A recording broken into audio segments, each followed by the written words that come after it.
मालाखेड़ा में ग्रामीण प्रौद्योगिकी कार्य समूह और सेंटर फॉर एनर्जी एनवायरनमेंट की 2 दिवसीय कार्यशाला शनिवार से शुरू हुई। इसके जरिए हस्तकारघा, दस्तकार, लघु और कुटीर उद्योगों को प्रोत्साहित किया जाएगा। वहीं बीजवाड़ नरुका में मिट्टी के बर्तन बनाने वाले नेत्राम प्रजापत को कम ईंधन से अधिक बर्तन पकाने के लिए भट्टी उपलब्ध कराई गई। इस दौरान आईआईटी दिल्ली के professor Ravi, professor SK Shah, doctor K Vijay Lakshmi, Varun विद्यार्थी, अंशुमन गोठवाल और लुपिन संस्था के वेद प्रकाश ने विचार व्यक्त किए। आईआईटी दिल्ली के प्रोफेसर तथा रूट्स संस्था से जुड़े हुए करीब 9 संस्थानों के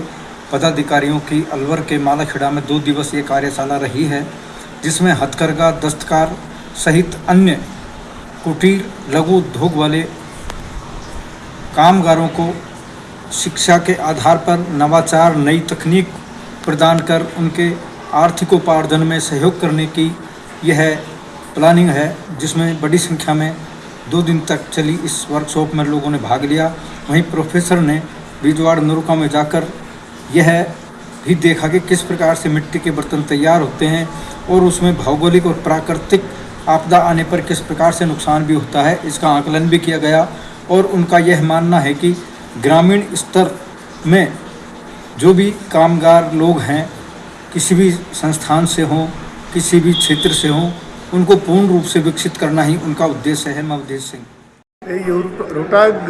जो है संस्थान, रूरल टेक्नोलॉजी एक्शन ग्रुप,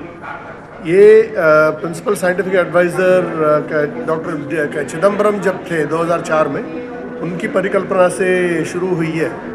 जहाँ पर आईआईटी जैसे जो हायर एजुकेशनल इंस्टीट्यूशंस हैं वो गांव में जाएं, गांव वालों से समझें कि उनकी तकनीकी समस्याएं हैं क्या क्या हैं और उनके समाधान निकालें और उनके पार्टनरशिप के साथ वो समाधान को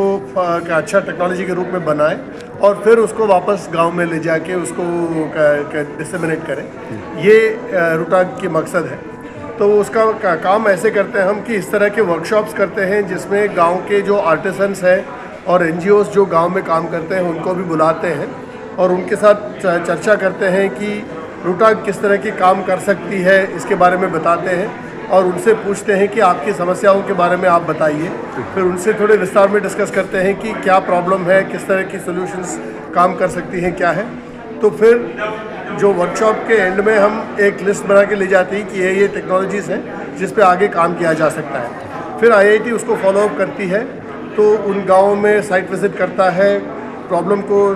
बारीकी से समझता है और उन आर्टिसंस को साथ लेके उसका सोल्यूशन डेवलप करता है और आर्टिसंस को आईआईटी में बुला के उस टेक्नोलॉजी को टेस्ट कराता है, फिर उसकी इम्प्रूवमेंट्स करता है, फिर उसको गांव में ले जाता है, उनके आर्टिसंस को डेमोन्स्ट्रेट करता है और इस तरह के वर्कशॉप्स कराते हैं। कल जो वर्कशॉप हुई थी जहां पर पॉटरी किल्न का हमने डेमोन्स्ट्रेशन किया था, तो और पॉटर्स और आर्टिसंस को उसके बारे में जानकारी दिया जाता है, ट्रेनिंग दिया जाता है।